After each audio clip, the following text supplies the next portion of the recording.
SC వర్గీకరణకు supreme court అనుకూలంగా తీర్పు ఇవ్వడంతో కర్నూలులో ఎంఆర్పీఎస్ ఆధ్వర్యంలో సంబరాలు కొనసాగుతూ ఉన్నాయి. కర్నూలులోని కల్లూరు వద్ద ఉన్న అంబేద్కర్ విగ్రహానికి ఎంఆర్పీఎస్ నాయకులు పాలాభిషేకం చేశారు. 30 సంవత్సరాల సుదీర్ఘ పోరాటంలో ఎందరో అమరవీరుల త్యాగ ఫలితంగా ఎస్సీ వర్గీకరణ సాధ్యమయ్యిందని తెలిపారు. వర్గీకరణకు సహకరించిన దేశ ప్రధానమంత్రి నరేంద్ర మోదీకి, ముఖ్యమంత్రి చంద్రబాబు నాయుడుకి వారు ధన్యవాదాలు తెలిపారు. కార్యక్రమంలో ఎంఆర్పీఎస్ నాయకులు తదితరులు పాల్గొన్నారు. రోజు ఆ ఫలాలు మీరే సాధించి పెట్టినట్లు కూడా ఈ సందర్భంగా తెలియజేస్తున్నాను.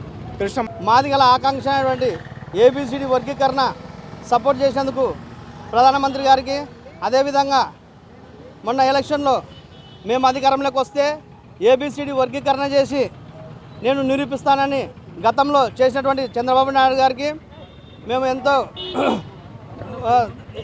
రుణపడి ఉన్నాం. అదేవిధంగా వాళ్ళకందరికీ ధన్యవాదాలు తెలియజేస్తున్నాం. అదేవిధంగా భారతదేశానికి స్వాతంత్రం వచ్చి 75 సంవత్సరాలు అయితే మాదిగ ఉపకులాలకి ఆగస్టు 1వ తారీఖు వచ్చిందని మేము ఈ సందర్భంగా భావిస్తున్నాం. ఎంఆర్పిఎస్ అలపెరగని పోరాటంలో ఎన్నో అసురులు వస్తూ ముఖ్యంగా మా బాధ కన్నీటితో పోయేది కాదు.